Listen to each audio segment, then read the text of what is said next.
Y bien, estamos ahora con el economista chileno Sebastián Edwards, economista y escritor, porque también es novelista, ha escrito varios libros de economía y 2 novelas. Él es profesor de la UCLA, de la Universidad de California, hace ya muchísimos años, y bueno, es muy buen amigo del Perú también, y ha venido a la 9ª Convención Internacional de Economía, ¿Hacia dónde vamos?, organizada por la UPC, por la Facultad de Economía de la UPC, donde va a hacer una presentación. Y bueno, sobre ese tema vamos a hablar con él. Sebastián, buenas noches. Jaime, buenas noches, un gusto. Bueno, comencemos rápidamente. El tema de la economía europea no ha tocado fondo, ¿no? Parece que las cosas se sigue complicando y complicando y se trata de ganar tiempo y no. ¿Cómo es el tema europeo? Bueno, es un tema complejo y como bien dices tú, no ha tocado fondo la verdad es que no sabemos muy bien qué es lo que va a terminar sucediendo. Ahora, mi predicción tiene 2 partes. La primera es que Grecia sale y que a nadie le va a importar. Y la segunda es que... Sale del euro. Sale del euro y nadie... ¿Qué es lo que le conviene en última instancia? Aunque inicialmente puede ser muy duro, ¿no? Sí, es duro y complicado. Y tiene una dimensión que habitualmente olvidamos, que es los equipara de vuelta con sus archirrivales, que son los turcos. En este momento lo único que tienen los griegos, mejor de los turcos, es que ellos están dentro del euro y los turcos no. Y los turcos quieren entrar. Sería yo no sé si queremos entrar ahora hay muchos que se están teniendo sí, pues, verdad. Ideas que están repensando la idea.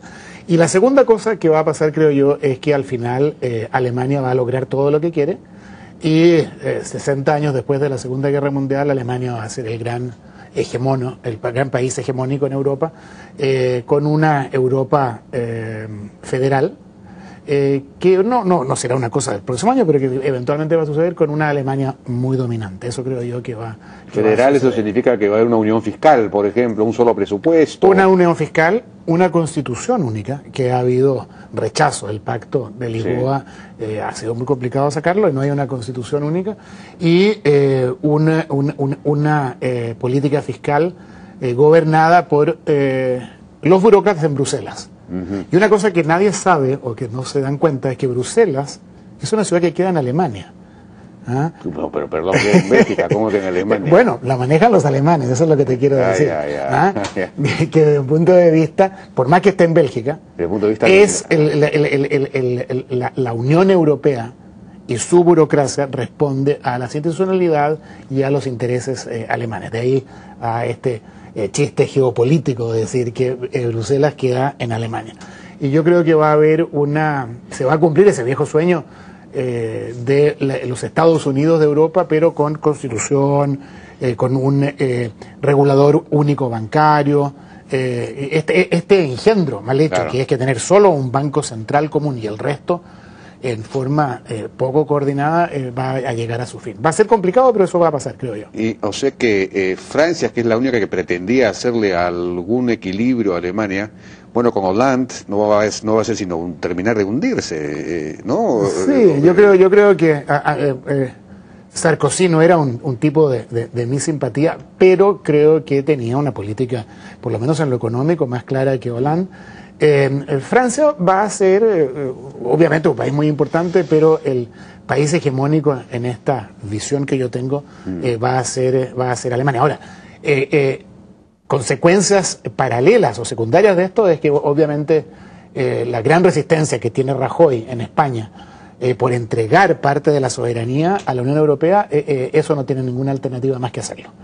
Y vamos a terminar con un programa, yo creo, de salvataje de España, manejado desde Bruselas por la Unión Europea, con el Banco Central Europeo y con el Fondo Monetario Internacional. Es decir, el gran terror de los españoles, que es parecerse a los sudacas, en que el Fondo Monetario Internacional les maneja las finanzas, eso creo yo que es inevitable. Increíble, ¿eh? Pero hay un problema con las políticas, digamos, la resistencia en España, en Grecia, en Italia, etcétera, en Francia, a todas las medidas de ajuste, de austeridad, son explicables, por supuesto, porque nadie quiere abandonar el paraíso del estado de bienestar, del estado del welfare state que se ha ido institucionalizando en esos países y que me imagino que es lo que se está derrumbando ahora, digamos, el peso era muy grande de este estado de bienestar, ¿no? Pero las políticas estas de austeridad tan duras, a su vez también fomentan o no fomentan una mayor recesión que hace que la deuda como parte del PBI crezca y entonces es una especie de círculo vicioso del que no logra salirse. ¿Cómo romper eso? Bueno, yo creo que efectivamente es como tú dices, esto es aritmética de quinto o sexto grado de básica, que es los quebrados, ¿no? Claro. El numerador, que es la deuda, y el denominador, y las medidas que tomamos para achicar la deuda, nos achican el denominador, que es la parte de abajo del quebrado, más rápido, y por tanto la fracción crece. Ese es el gran dilema. Y la manera de solucionar este problema es que los alemanes les presten dinero. Y al prestarles dinero suceden dos cosas. Le prestan dinero a una tasa de interés alemana, por tanto la deuda que hoy día en España crece al 6%, porque a esa es la tasa que les cuesta conseguir dinero, crecería al 1,5%. Menos. Y al mismo tiempo, al prestarles dinero, podrían financiar las reformas que les permite transformarse en un país productivo y un país competitivo. Entonces, lo que necesitan es dinero barato y tiempo. Y los alemanes dicen, y eso, todo eso lo logran si los alemanes les prestan dinero. Los alemanes dicen, no les vamos a prestar dinero porque no les creemos que vayan a hacer los deberes. Y ahí es donde entra lo que decía yo anteriormente, que entra el Fondo Monetario Internacional, la Unión Europea y el señor Draghi, del Fondo del Banco Central Europeo, y ellos monitorean y determinan la política fiscal y que van a hacer el ajuste. Y ahí todos estamos felices, el numerador crece más lento, el denominador empieza a crecer más rápido, los alemanes se adueñan de todo, y los españoles salvan y no tienen que seguir el destino de los griegos, que es muy terrible. Pero esas mismas reformas son reformas de tipo estructural que van a, digamos, aumentar la edad de la pensión, en fin, reducir la estabilidad laboral absoluta que hay, en fin, flexibilizar el mercado laboral. Pero más que nada van a aumentarles la competitividad, ¿no? Si tú miras el ranking de emprendimiento, de hacer negocios del Banco Mundial, Italia está en el lugar 89. Y España está como en el lugar 80, ¿no?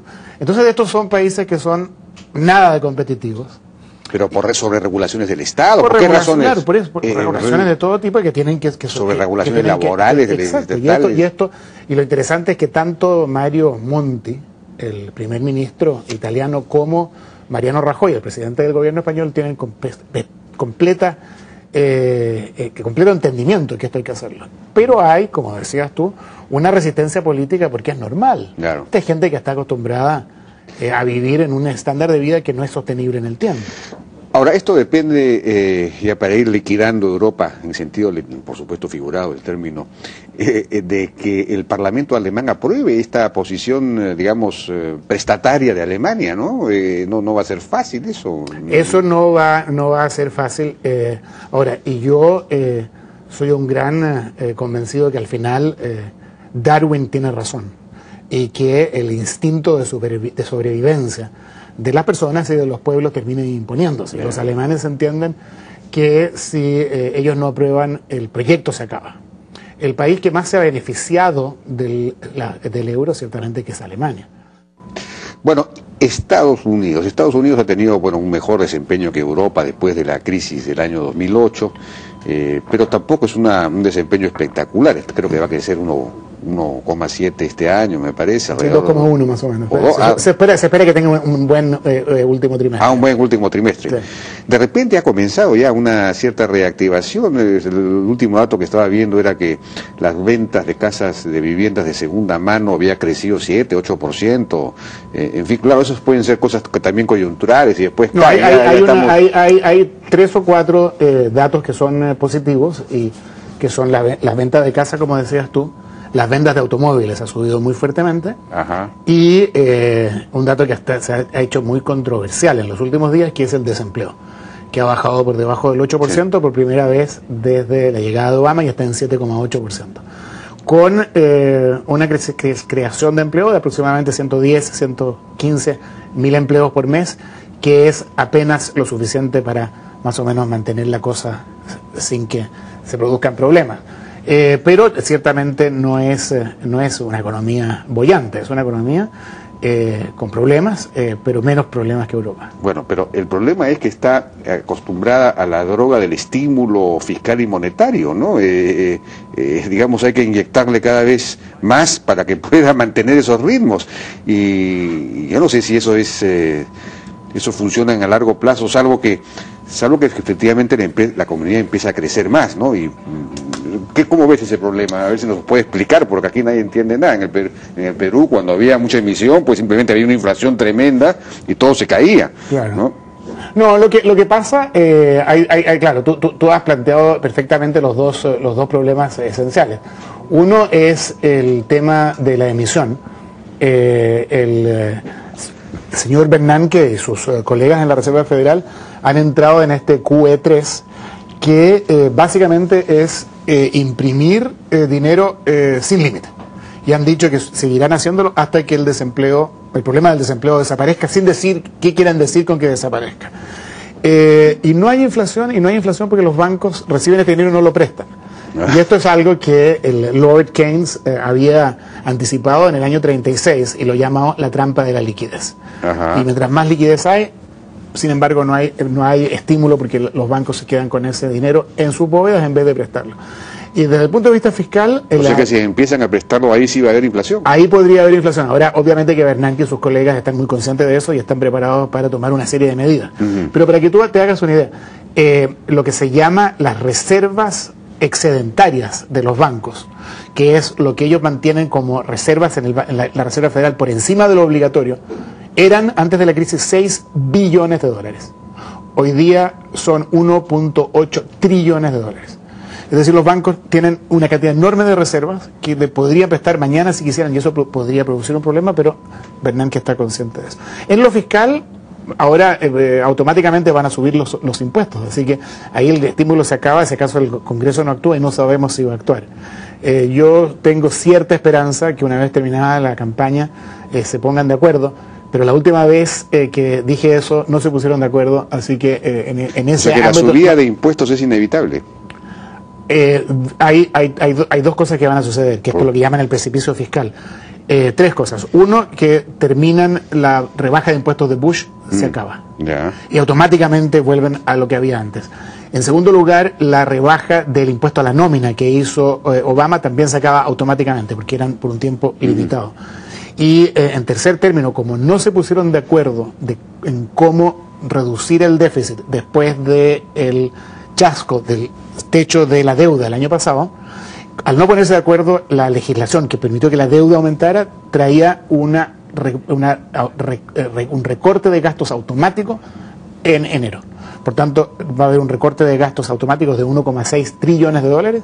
Van a terminar las rebajas de impuestos de Bush y de Obama y van a subir automáticamente. Esto es lo que llamamos el precipicio fiscal. Y todos estamos muy preocupados porque tendría que actuar el Congreso, un Congreso muerto, es decir, un Congreso que ya entre las elecciones y que entre un nuevo Congreso, que es en enero del próximo año. Y es muy difícil, esos congresos que ya han terminado su periodo habitualmente no hacen nada. No toman decisiones. No toman decisiones. Y esa es una preocupación, pero ya hay algunos senadores que están empezando a decir, bueno, algo vamos a hacer, algo vamos a lograr, y se trataría de hacer un acuerdo en que por cada $1 de aumento de impuestos bajarían $4 de gasto. Es decir, más baja de gasto que aumento de impuestos, una proporción de 4-1. Y si eso se logra, creo que sería muy bueno, pero hay que reformar obviamente seguridad social y el problema de la salud, y los dos son problemas complicados. Son complicados, pues. ¿Cómo nos va a afectar? ¿Qué podemos hacer para mantener, en el caso del Perú, por ejemplo, para mantener una tasa de crecimiento relativamente alta? Mira, América Latina me preocupa. No tanto como en ocasiones pasadas, creo que hemos mejorado mucho, en general, no todos los países, pero voy a hacerte dos planteamientos más de largo plazo. El primero, que creo que en los próximos 15 años vamos a ver un cambio de importancia relativa en América Latina, y México va a sobrepasar a Brasil como el país más importante económicamente. Tenemos bien adelante, para mi gusto, la década mexicana, y Brasil nuevamente nos va a decepcionar. lo ha hecho en el pasado, va a volver a hacerlo, en mi opinión. Bueno, ahora está creciendo muy poco. Está creciendo al 2%. Y está levantando barreras proteccionistas. Está creciendo al 2%, quejándose. Sumándose un poco los argentinos creyendo que hay una conspiración mundial en contra de ellos, lo que obviamente no es cierto. Por tanto, creo que México, los empresarios... ¿Y por qué México? Porque México tampoco tenía una performance... No, pero creo que pero mira, hay dos razones. Una, creo que el PRI y Peña y Nieto, con todos los problemas que tienen, van a tener una política más pragmática con respecto al tema del narcotráfico y van a lograr una pacificación, si no total, por lo menos importante. En segundo lugar, México tiene mucho más voluntad y predisposición a hacer reformas y a aumentar la productividad y no hacer el tipo de política industrial mañosa que hace Brasil. En tercer término, yo creo que la pérdida de competitividad que vamos a ver, y que ya estamos viendo en China, va a significar que China va a perder mercados manufactureros en los cuales México va a poder entrar, porque México tiene una capacidad de industria manufacturera especialmente en la zona regiomontana, en Monterrey, que es de gran calidad. Y además tiene una cuestión que es única, que es la ubicación geográfica. Entonces, debajo del mercado norteamericano. Exactamente, están donde están los consumidores. Porfirio Díaz, el dictador que modernizó México, se hizo famoso cuando dijo: pobre México, tan lejos de Dios y tan cerca de los Estados Unidos. Sí. Y estaba equivocado, porque estar cerca de los Estados Unidos no es una maldición, es una bendición. Por tanto, yo creo que México va a empezar a subir y vamos a ver que esta es la década mexicana. Y la otra cosa es que a mí, en el largo plazo, me preocupa América Latina. Fíjate que el Perú es, que lo han hecho muy bien, ¿no? Desde hace ya un tiempo. Es el segundo país mejor posicionado en el ranking del Banco Mundial del Emprendimiento, el Doing Business. Y está en el lugar 41. El mejor país de América Latina es Chile, en el 39. Los chilenos se llenan de orgullo con esto, y en el Perú también están muy contentos, está en número 2. Pero el lugar 39, que es el mejor latinoamericano, si esto fuera un mundial de fútbol, ni siquiera llegamos al mundial. En el mundial van solo 32 países. Sí, pues, y lo que estamos aspirando en América Latina es ganar el mundial. Entonces, estamos mal. Y creo yo que lo que hay que a lo que hay que enfocarse al futuro es que tenemos que lograr meter 6 o 7 países en los primeros 30. Esto es como si fuera una competencia. Pero esto es las reformas famosas. Y esas son las reformas que no se han terminado de hacer, y que hay que retomarlas con vigor, con fuerza y convencimiento. Y aquellos países que lo hagan van a poder entrar en este élite, en este grupo de élite de los que van al mundial, y el resto van a quedar marcando el paso. Sebastián, muchísimas gracias por su participación. Un gusto. Bueno, fue entonces Sebastián Edwards, un muy conocido e importante economista chileno, amigo del Perú, profesor de la UCLA en California, Estados Unidos, y además de economista novelista. Vamos a una pausa y regresamos.